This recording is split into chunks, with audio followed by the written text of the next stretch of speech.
So, welcome everyone. Today, you're in for a treat, in my opinion.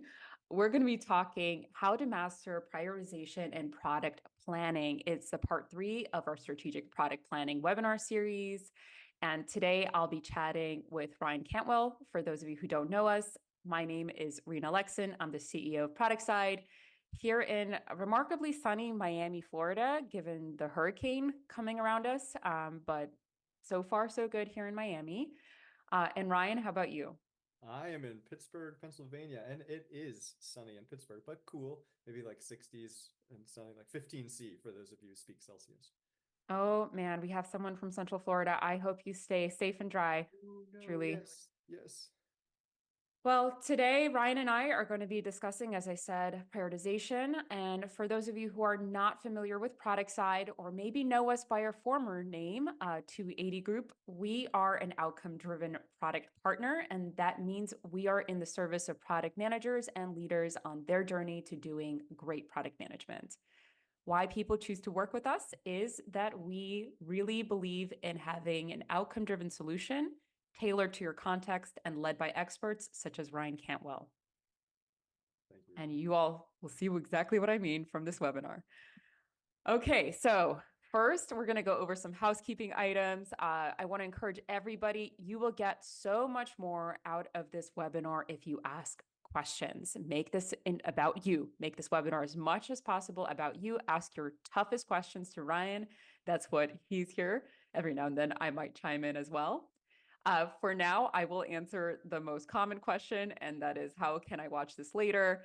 Everyone is going to receive an email with the link to the recording after the webcast is over.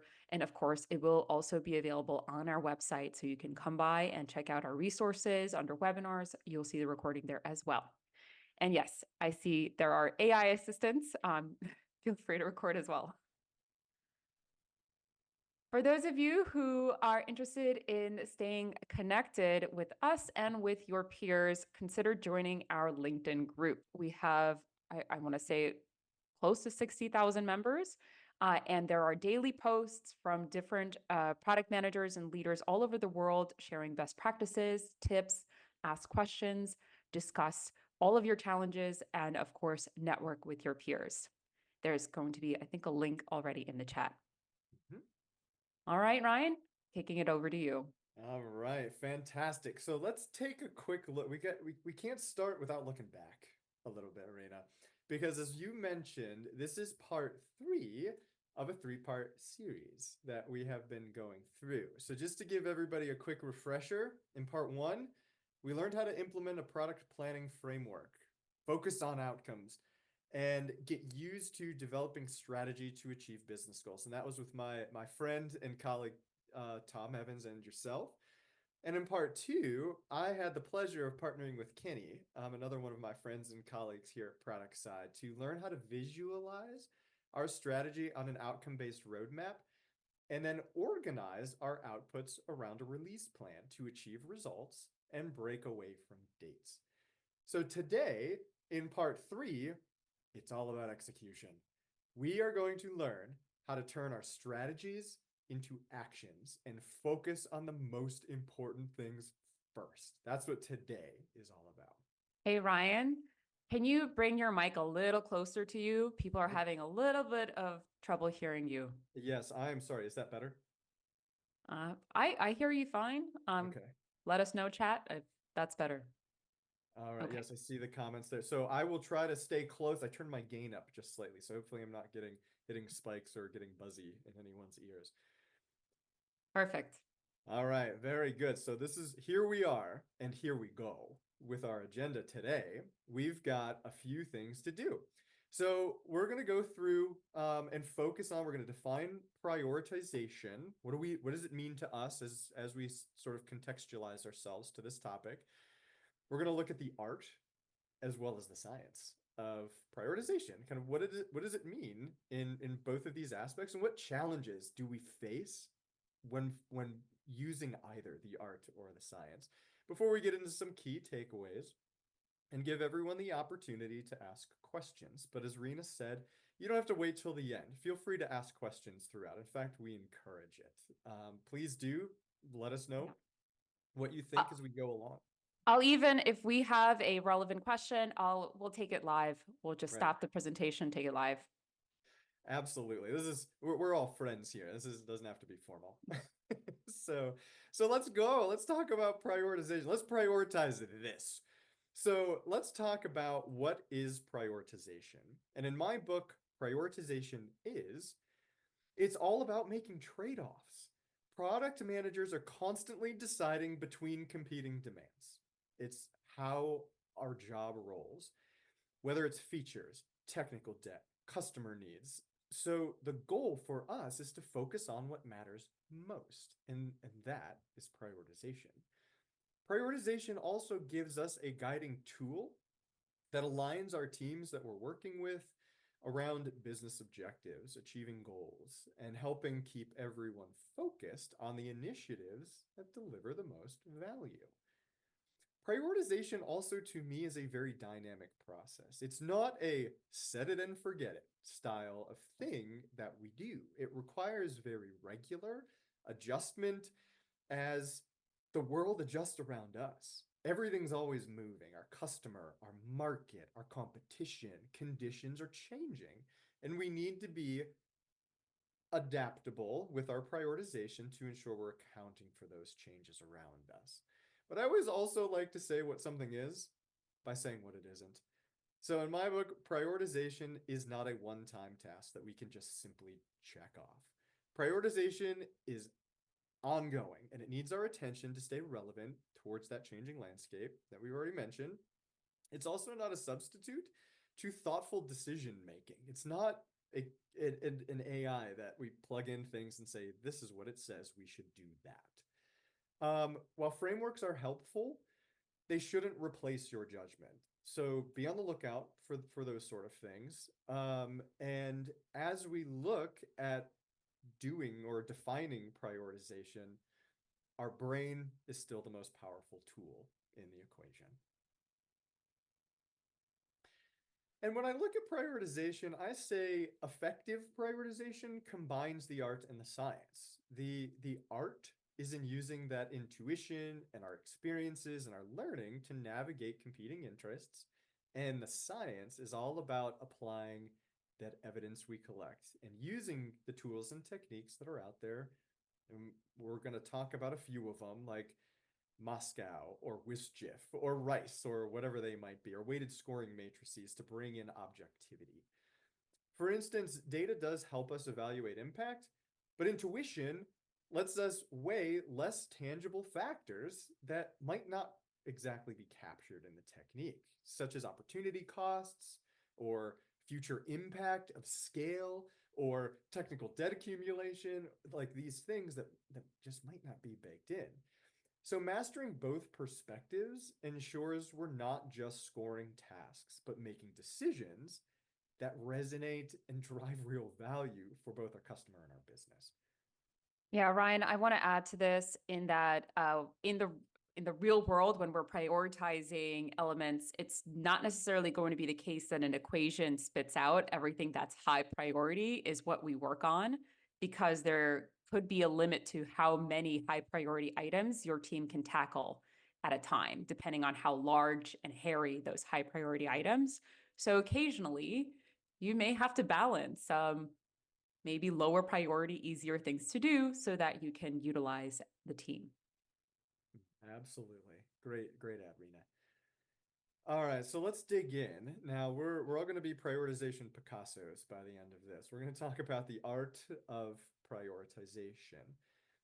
And when we look at the art side of things, I want to get clear that the art is about balance because every yes in the world of prioritization, there is a no somewhere else. We can't do everything. So we have to be clear and understand that saying yes to one thing means saying something else is going to wait. Prioritization is about that understanding and finding those trade-offs and making very intentional choices as a result. And that's part of that art. And this kind of core challenge of prioritization is realizing that agreeing to one thing means deprioritizing and delaying others. So let's just establish. I'm going to put my flag in the ground, Rena, right up front. Saying yes to something means no to something else. So balancing data with judgment is also something else we want to do as part of the art. The art of prioritization involves combining data with intuition, using insights from your research, but trusting your evidence to make decisions that align best with your strategic objectives, like kind of striking that. And in practice, this means gathering insights from the world at large, whether it's from your customers, the market, other research, other stakeholders, their inputs are then allowing you to use your judgment to weigh these factors. And it's less about hard rules and more about informed decisions that align with the overall objectives and strategies of our business or our product that we have in front of us. So we look for those things, and that's kind of the art. What do you think, Rena? I agree with you. And I also, in looking at this slide, it comes to mind that prioritization and strategy, as I think we're going to be talking about, really go hand in hand because good strategy helps you answer the question of what you should just say no to so that you stop saying yes to everything as well. Mm-hmm. Absolutely. So every artist, though, encounters art block. We might run into those challenges. So let's take a look at some of these big challenges that we might encounter as we try to practice the art of prioritization. So I think obviously the first one is saying yes to everything, as you just mentioned, Rena. It's tempting to accept every request. But too many yeses, those decisions dilute focus and slow progress. I had somebody say the words today as I was having a conversation. Saying yes to everything means essentially the same as doing nothing because you're trying to do it all. So I agree. So that's our first one we're going to take a look at. The next one is the surprise missed dependency. And this one gives me a little bit of PTSD because I've had situations like this where I was certain this is the thing, I prioritized it, we did it, and then all of a sudden something happens and it's oh no, we didn't consider that. So how do we avoid these situations when dependencies often come to light late in the process, disrupting plans, delaying timelines, and basically getting in our way? So, Ryan, if I'm hearing you right, essentially the art of prioritization has a lot to do with the elements outside of that formula, outside of the frameworks that is the science. And Yep. here are the challenges that a product manager may face when they are prioritizing according to those other potentially intangibles or strategic focuses of the business. So I will ask the audience if you want, if you have other challenges other than these on the page here, um, commiserate. Take a moment, write in the chat, what are your top challenges? Yes, I love this question. I can't wait to see what people put into chat. So this is good. But our final challenge that we're going to focus on today is not everyone is going to agree with your prioritization decisions. You've got a lot of stakeholders that sit around you as a product manager, and we need to find ways to manage that effectively. Like how things are. I see lots of things firing into chat. So, ooh, okay. Oh, let's Oh, go. Let's go, Ryan. The yeah, first one Henrik, is boss gets a new idea. Just buckle in, Henrik. We're gonna talk about that one. So, oh, the hippo comes up. Look at that. If you're not familiar with the hippo, that's the like your highest paid person in the organization, their opinion. All right. Oh, sales trying to close the deal. It's $1 million. Shouldn't we should do that, right? It's $1 million. I love the commiseration. This is really getting me excited. Okay, so Rena, let's start digging into some of these challenges and find out how we can help. Okay, first challenge that we're talking about relative to the art is saying yes to everything. And it might sound like that boss that we heard just mentioned in chat. What do I do when a stakeholder says, oh, yes, and do this other thing too?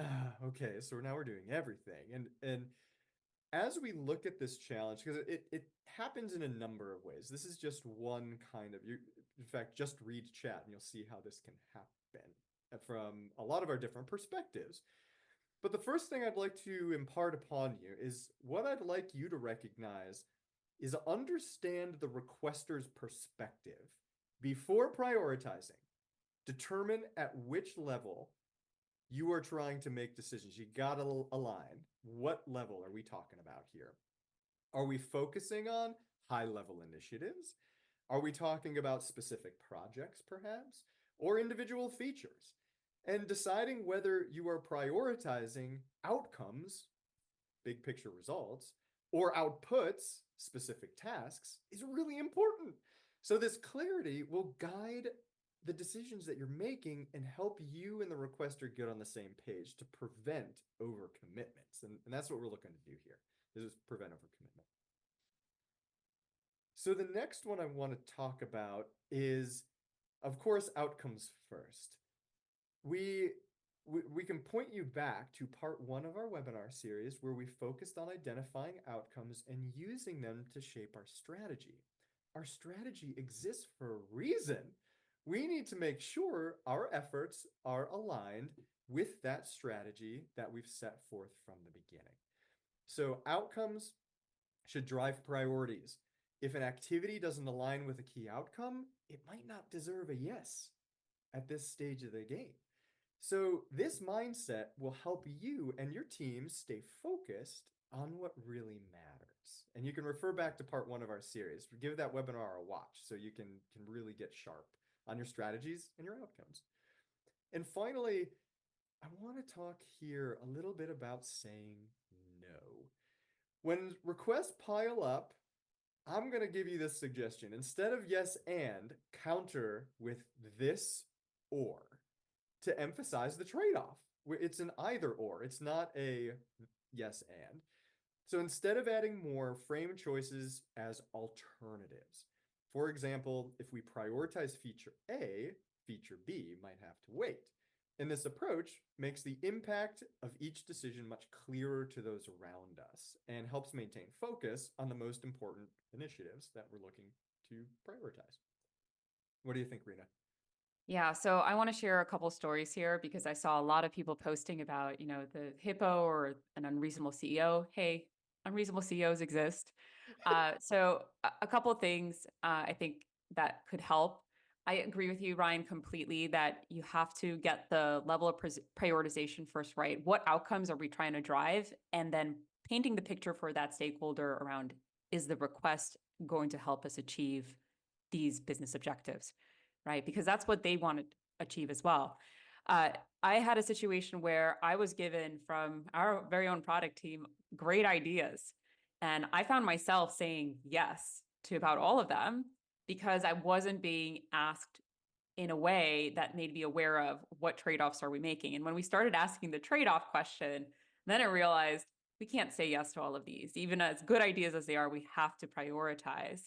And for those of you who are struggling with, I still have somebody who wants them all, then paint the picture of how much it will cost.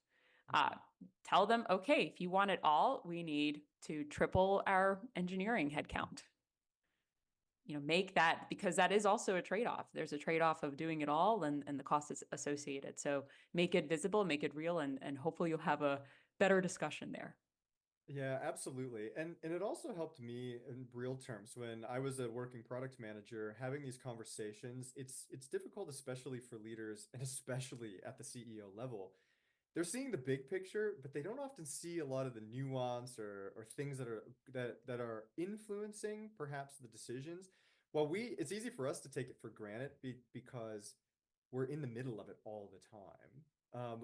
It might seem simple to you, but it's not always obvious to them. So it helps bring up the obvious. And I always like to frame things as opportunity costs. I find CEOs particularly appreciate that when you're saying, okay, we're doing this, but the cost of not doing something else is this. So instead of just saying like, if you want to do everything, it's going to cost this much, but you could also say, all right, no also means like these things. And if we don't do this now, there's these other costs associated with it. So you kind of framing things up that way was helpful to me.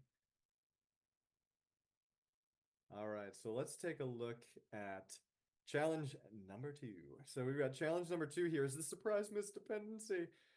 So I think when I'm looking at this, I mentioned earlier, I've run into these before, and the thing for me in this case was we were working on a project. We were assuming some technical debt. We knew that up front. We knew it. And we got really close to launching, and then all of a sudden, the market changed around us a little bit. Regulation changed. So we had to do different things in order to comply, which was going to extend the project pretty significantly in order to, but we'd been working on it already a long time. It's like, oh, so as I reflect on moments like that I've experienced in very real terms for myself, I think about what could I have done in order to do better. And I think the first thing was, all right, I have to frame things as assumptions. It's easy to assume that I know what's happening, what dependencies might exist, that I understand what the stakeholder is going to ask for. I don't need to go talk to them like my compliance people. And that led me to costly surprises. So instead, I needed to be more proactive and develop that deeper understanding to verify with my particular stakeholders, both internally and externally in certain cases. I needed to do that. So for example, if I'm launching a new feature, I shouldn't assume that the infrastructure team can support it.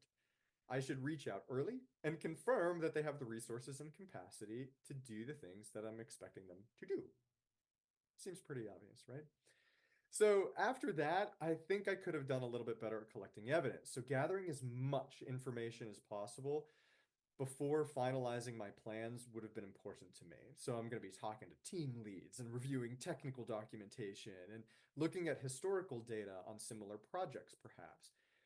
So, like in one project, a product manager found that a past upgrade relied on an unapproved system component that I had some experience with. So, by digging into the details, they flagged this early and avoided an expensive mid-project adjustment. So, we got to get that evidence to equip ourselves as an input to our prioritization.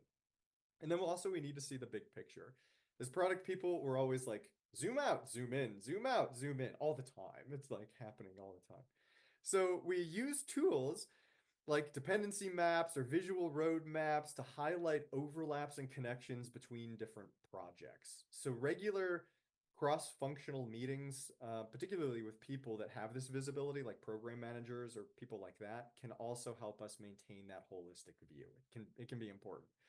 So as just an example here, mapping out a project's dependencies can reveal where like a backend update may impact multiple features, in fact, instead of just one. So this proactive step allows for smoother resource allocation and timeline adjustments before issues arise. So hopefully with some of these tips, we can walk away and know, I'm mitigating the risk of the gotcha moment. I don't think you can ever truly mitigate it 100% away. Yeah, it's Uh, always going to be there. it's always going to be there, but I agree with you. I find that companies where there aren't a regular cadence of cross-functional team members and potentially even leaders coming together to understand the products in flight, uh, that those companies tend to have more of these surprises down the road. So not having, I don't know, we call them roundtables or, Mhm. you know, committees, what Committees, have you. yeah. Yes. Yeah, insert blank team, like we have a Yes. roadmap team, around it, right? Yeah, exactly. So we can bring these up, but I also want to just say the quiet engineer in the corner who's doing his thing, ask them.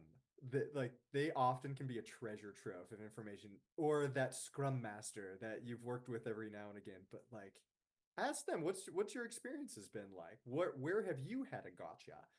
And you're gonna learn a lot. It's just you don't even have to do that when you're prioritizing. Just to make yourself more effective in your role, in your organization. Start to learn these things. What have we encountered before? How can I help prevent those going forward? And you're going to position yourself in a better spot. All right. So we have challenge number 3, which is our frustrated stakeholder. So there's only one truth in prioritization, everybody. Someone is going to get upset. It's the only guarantee I can give you. And here's just a few things from my perspective, as we look to try to mitigate this, is we can do our best. We try to do our best as product people because we have so many stakeholders surrounding us. They're like sharks circling sometimes. And socializing our ideas with them early is going to help not only allow us to build trust with that stakeholder group, but to get some good inputs to understand what's happening. So engaging our stakeholders early, sharing our plans and gathering their feedback is good. This approach gives us the ability to improve the decisions we make, but gains their buy-in early on in the game. So you're not trying to convince them later. So, for example, holding something like, I don't know, an Ask Me Anything or a brown bag or, hey, just a one-on-one. I just want to talk. Discuss your priorities. Show them that you have some concerns. Let them maybe voice some of their own so they feel involved in the process. And that makes them more supportive of any final decision because they know they've been heard. So it seems simple, but it's incredibly effective. I know I've had success with that throughout my time as a product manager. So So not only that, data and evidence wins. It just simply wins. You can't argue with evidence. You can argue with opinions. So use the evidence. Explain to them why. Because we don't want to be dictators. We don't want to say we're doing this because I said so. The prioritization technique I used, put it at the top. We want to give them the why behind the decisions we make. That's going to allow them to buy in.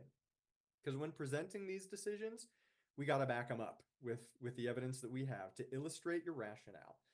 And this includes things like, what inputs do I have? Is it qualitative or are they quantitative? Do I have feedback? Do I have past project results that might make sense for me to reference here? And especially if you are deciding to say no or delay a feature, because we should do that, we need to be able to justify that too. Explain to the user the data shows greater demand for one thing than another, or hey, stakeholder, understand that the shift in priority is this reason, and that's helping them feel some reassurance that your decisions aren't just arbitrary. Because Rina, I always like to describe product management to those around us. We need to recognize it seems like a black box. Things come in, mystery happens, and then what comes out. And if we can help them understand what's going into the decisions that we're making, because we both are seeing the big picture and the tactics, it's going to help them in the end. yeah, I like to say, Ryan, in most organizations, a lot of the frustration comes from just the product work is invisible. That's the black box that you're talking about. Yes. And the truth is, and I talk about this a lot, is that the work or the decisions made by product management, everybody else in the rest in the company has to uphold them. So I want to take a couple questions because this is related. Sales teams, right? The truth is the decisions made by the product manager affect the sales team. It affects what they sell and therefore can affect their take home pay. And that is why I think there's always this potential frustration or, butting heads between the sales team and product management because of the short term, I want my commission, long term growth of the company, product roadmap, right? So what Antonio asked this, I think Greg Healy also, what about an important customer that requires this new development that the team is saying that can we prioritize this so we can prioritize the customer and kind of stick it into the roadmap? So what do you do in that situation? Oh boy, yes, this is happening more times than I care to admit as well. So all of you know that you're not alone. It happens to all of us. So when we're approached with one of those situations where it's all right, sales, I've got this deal, we need to close it. It's a big one. Can we do it? Put it in the roadmap, blow it up, blow up the roadmap. Essentially, is what the product manager hears. The salesperson says, I've got a quota to hit. I need to be able to do everything I can to do that. So my recommendation as a product manager, we first always seek understanding before being understood. Like see where they are coming from. And it's easy to make our assumption off the bat. Okay, salesperson is coin operated. They see dollar signs with big deal. Now there might be more to it than that. And I think you need to try to then take the conversation next in a different direction. Understand, don't just talk about this customer, this deal, but understand if there's any connection or correlation to the business outcomes that the company is trying to pursue. Is there connection here? Is there something that if we do this for this customer, how does it help us move the needle for the business, not necessarily the product? Because we're serving the business as product managers, so are they. If we can find that common ground, now we're talking. Now we can start to have conversations about trade-offs. Hey, this is what I was planning to do. This is what you are asking me to do. We need to talk about what that trade-off looks like. What's the opportunity cost and what's the upside of making this one or that one? So now the conversations becomes much more, what's the right word? It becomes much more productive, a conversation instead of just that like butting heads that we see between product and sales sometimes. Yeah, Ryan, great answer. I also think that the sales team is just a wealth. It's a treasure trove of customer information and data. So, you know, also like to think about the 5-to-1 positive to negative interactions. Make sure that you have enough positive interactions with your sales team that they see you truly as a partner and not just somebody saying no, so that you can say no to the right things. I did have a salesperson once tell me, Rena, that I was the chief no officer. So I was not doing the 5-to-1. I was the chief no officer. I'm going to take my own advice. All right. So we have our first poll of the day, everybody. Oh no, I didn't do the last one. So we didn't get to talking about you be a diplomat, not a people pleaser. We gotta do it when we are talking about frustrated stakeholders. Sometimes our goal is not to make everyone happy all the time, but to make decisions that align with the bigger picture. And that's immediately where I went with my answer to your question, Yeah. bigger picture. So acknowledge differing views, but focus on helping everyone understand the reasons behind the choices. Why are we here today? What does this choice do to impact that? So if a stakeholder disagrees, validate their concerns, clarify how the decision meets strategic objectives. And this diplomatic approach ensures transparency and builds respect. So we need that trust and respect between our teams. And even if they don't fully agree, they've got to respect you. And that's going to make you a better product manager as a result. All right, now I was getting ahead of myself. We have our first poll of the day. So I'd love to know which one of these prioritization artist blocks do you encounter most? We heard about many of them in chat, but let's hear from everybody now. All right, the poll is open. And I did want to say, Greg Healy also put in chat, great idea there. I've heard this one before of just also getting in front of the customer that's making the request, because yes, the sales team is going to be oftentimes serving you a solution that they think the customer needs and completely potentially missing on the actual problems. And so that's the other danger of the sales requesting a specific feature to be built, because it may Yes. not even solve the underlying problem. Yeah, that is such an important thing to point out. That I had my sales team, they got to know me well enough where instead of just bringing me the solution, they would bring me into the conversation about the solution. And that was a more effective way to handle it. I got so much more out of it. Not only was I learning things and getting to interface with customers, but we were more in alignment when we started to look at potential solutions to help the customer. Great. Well, thank you, Ryan. And I'm sharing the results. Thanks, everyone, for those of you who answered. It looks like top answers were the saying yes to everything, meaning not having any prioritization, and the surprise missed dependency. Thanks, everybody else, for sharing your pains in the chat. Absolutely. Yeah, this is funny. It's like a nice linear distribution of top to bottom, Yes. and we head down the list. I like clean. All right, so let's move on, move off the art and onto the science. So I'm calling it the weird science of prioritization as we get into it. So when we talk about the science of prioritization, this is where we really can get into those techniques. the models, the formulas, the things that allow us to make comparisons a little more effectively.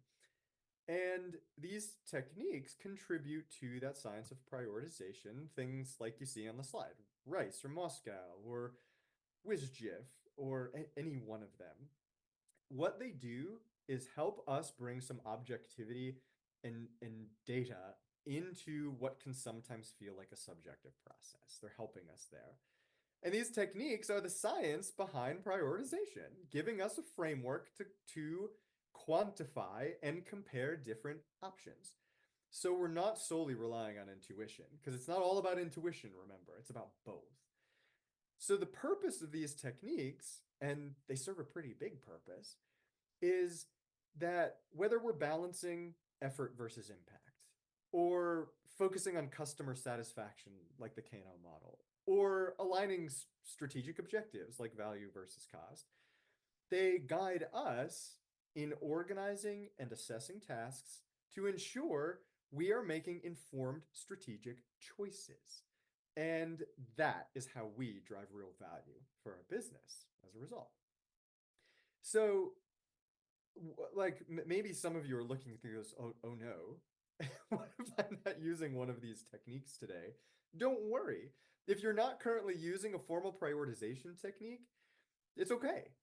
Try some out. I'm going to encourage you to just give them a go. And if you start using them, you might find that you now have an opportunity to add some rigor to the decisions that you're making. These methods can provide you clarity and help reduce bias and even make your prioritization process more transparent as a result, because you can show people, like, look, this is how I did it.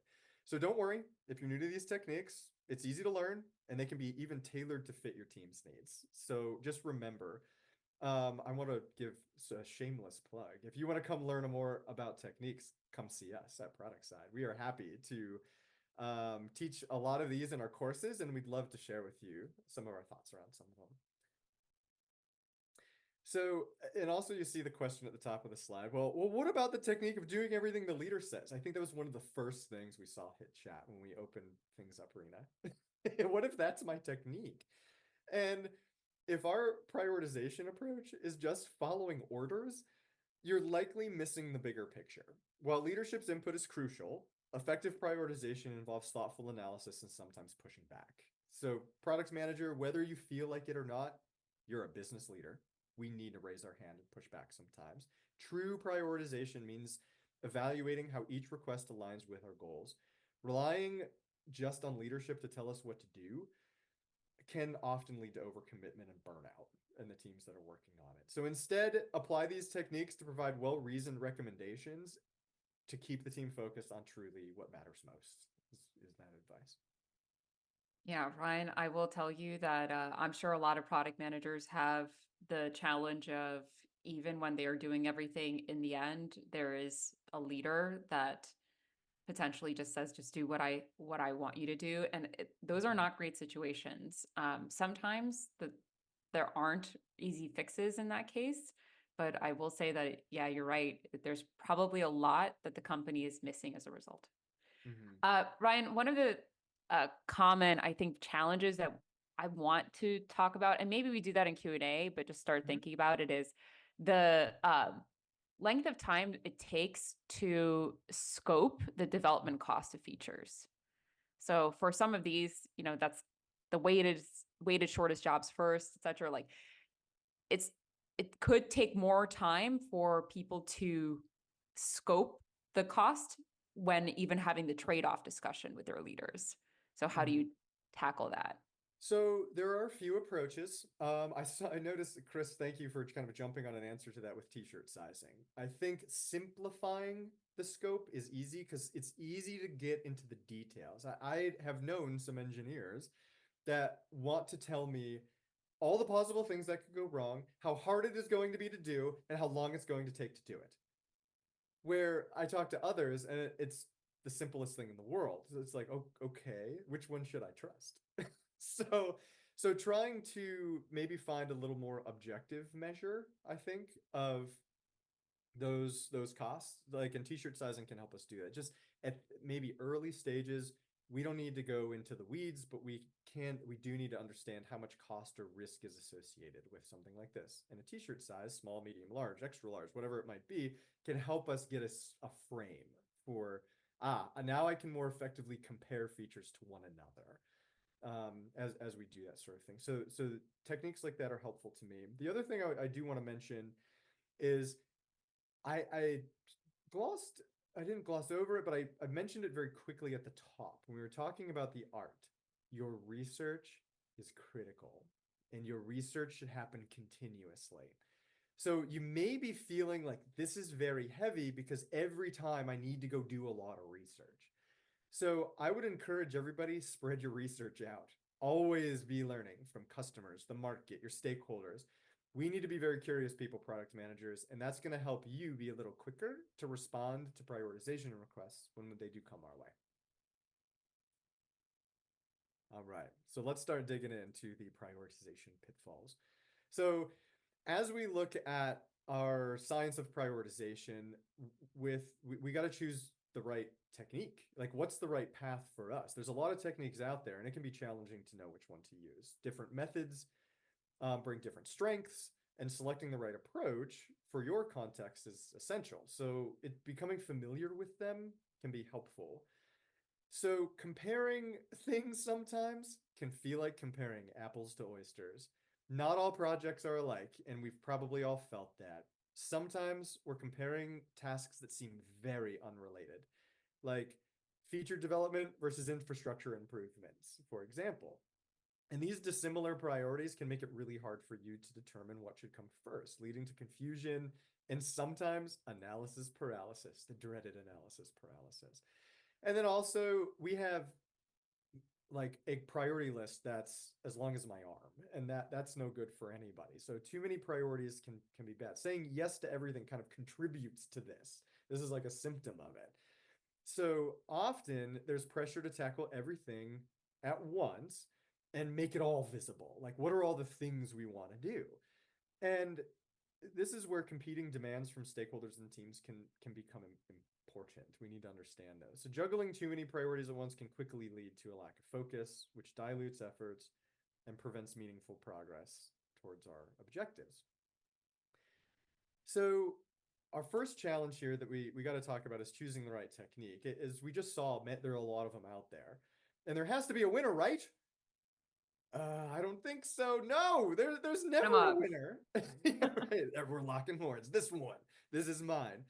And I would say there is never a winner because different techniques do different things. Every prioritization technique has a unique purpose. Some are great for driving stakeholder engagement.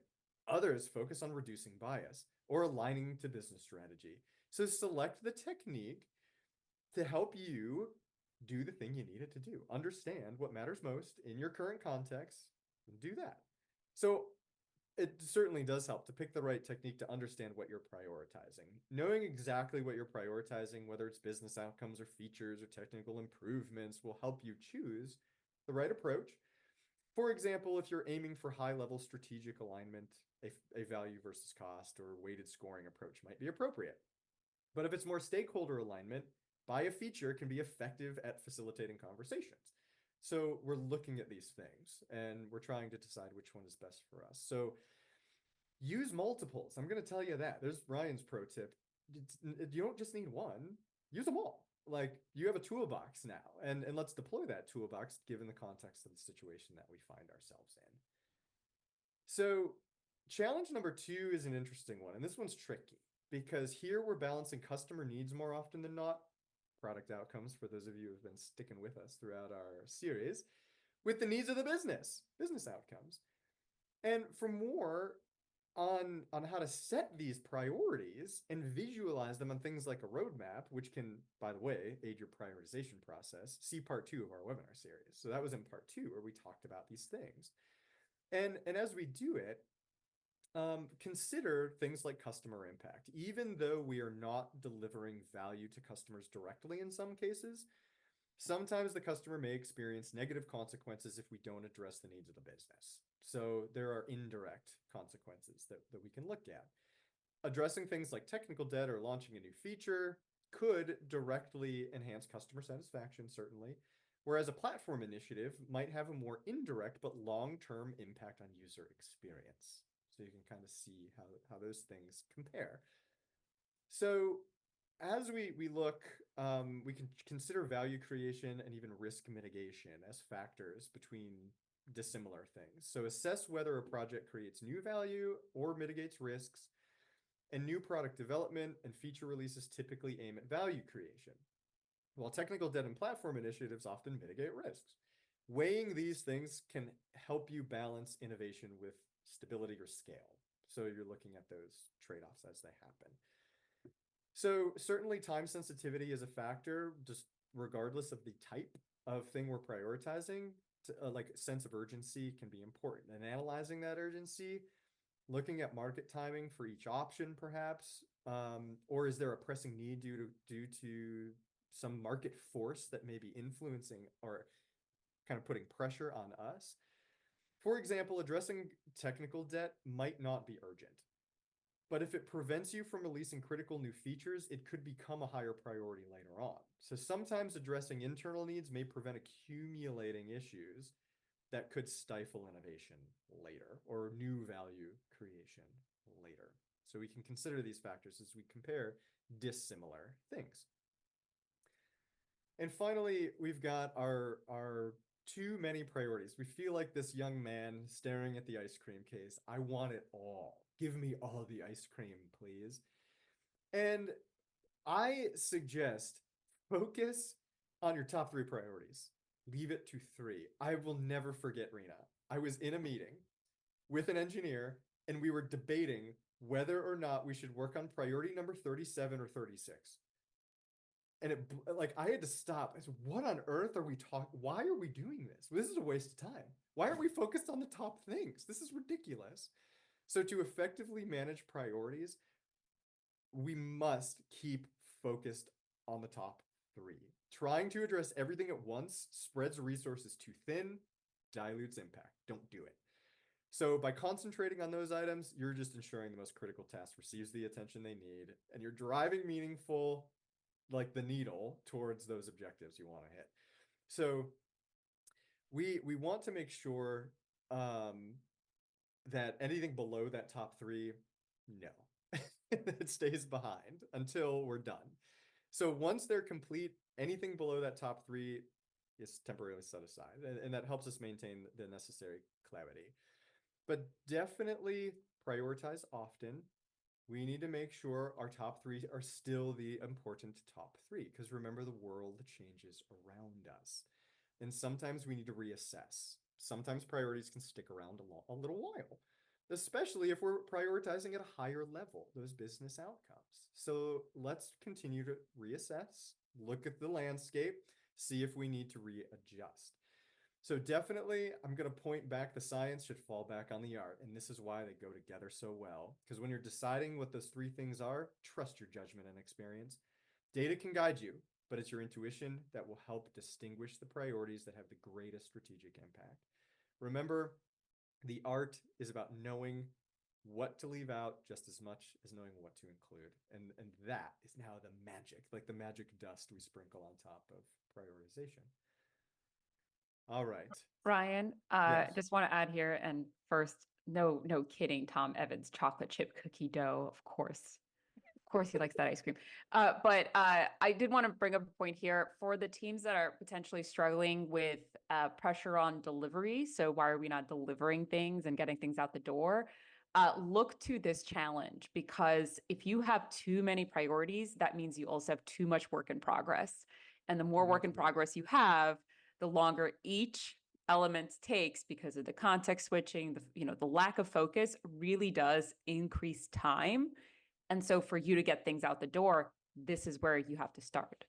Yeah, Reen, I'm so glad you mentioned that, because talk about an effective conversation with like a project manager, operations person, or engineer. Just say the word whip limits. We need whip limits. It's like, oh, I get it. We can't work on all the things at once. Yeah. And if you're So watching the recording, Tom Evans is voting for chocolate chip cookie dough ice cream. That's, that's where that it's been comment. established. Yes. Chocolate chip cookie dough All is right. the one. That's the top priority. All right, so let's execute our second poll, Rena. Let's see where people struggle with science of prioritization most. All right. So I think poll is launched right now. Which of these do you struggle with the most? And if you have any others, please also mention it in chat. Yes, please. We're getting close to the end of the presentation, so we're gonna potentially take some time and answer some of the questions or focus on some of the challenges that were brought up in chat before. If you have questions, now is all the time to click that Q&A or to ask in the chat. All right, I'm gonna and Dean's also making me chuckle all day. What a great webinar. Burninating Uh, fire. Yeah. okay, everyone, I'm going to end the poll. And yep, so I think what we've been talking about, prioritizing too many things at once, is the top challenge. Yeah, prioritizing too many things at once. And Reina, I have to mention this. I've got a close friend, we both do in product. And he mentioned to his wife once when she asked him to do too many things that there were whip limits, and he imposed whip limits. And needless to say, the conversation didn't go well. It was Is this funny. Todd? I'm with So, you. I'm with you. yeah. All right. So this is good. So just maybe Rena, if I can quickly just knock out the top three takeaways, and then we'll wrap this up and address some of the questions that we have here. But no, I think we've all established we can't do everything. Prioritization is about making tough choices, everybody. Embrace the reality that not everything can get addressed. The more selective you are, the more effectively you can focus on the high impact area. So remember that. Saying no is as important as saying yes. Apply judgment. Techniques and frameworks are helpful, but your own judgment is irreplaceable. Remember, collect evidence, use that judgment. Be flexible as we do this stuff too. Priorities can change, and adaptability is key. Regularly revisit and adjust your priorities as new information comes to light or as circumstances shift. Flexibility allows you to respond more proactively to challenges as they come up and address opportunities so you're faster than the other guys. So keep yourself in mind, be adaptable, align yourself to the most current objectives, and remember, it's a balance of both art and science when it comes to prioritization. Wonderful. And for those of you who are not familiar with the product porch, Ryan Cantwell is one of three. All of you have been Productside team members. It's a podcast that is hosted by Ryan, Joe Golly, and Todd Blackier. Great people. Obviously, Productside also has a podcast called Productside Stories, where I and Nicole Tish interview product leaders. But I believe that whip limits came from one of those It did. episode. There it is, Product Yes. Porch. So, Rena, a massive thank you for the shout out to the product porch. We'd love for you to listen. Check us out. I put the website in chat. I'd love for everybody to check it out. Great. So I think that wraps up um the slides that we have, but let's take some of these questions first. So Michelle Young here noted out that as an AI product manager, she's struggling with how quickly the industry is evolving. And I think this goes in line with one of the other responses here about changing priorities. So how do you manage, I mean, there's, I guess, multiple ways where priorities may change. Some of the changes are influenced by the changing market. Let's start there. How do you deal with a constantly changing market? Holy smokes. Yeah, especially when that market is moving at the speed of light. So, what I would really like to impress here is it's not about the solution. It's not about AI. It's not about the feature that AI is enhancing. It's about the value that that thing delivers. Stay focused on that. Let's make sure how we deliver that value to the customer is going to change. And in some cases, it could change very rapidly. But by focusing on the result, not the output, we allow ourselves to be much more adaptable than to how we do it. Because in situations like that, you're going to be constantly prioritizing. Is this still the right thing to do today to give our customer that value? And in my opinion, that's the right way to do it. I like Dean Peters also wrote in chat, and Dean has talked about tiny acts of discovery, something else Yes. that we teach in our class around making sure you right size your bets, especially in a highly, quick moving market, to make sure that the bets you're making are small enough where you can test and learn.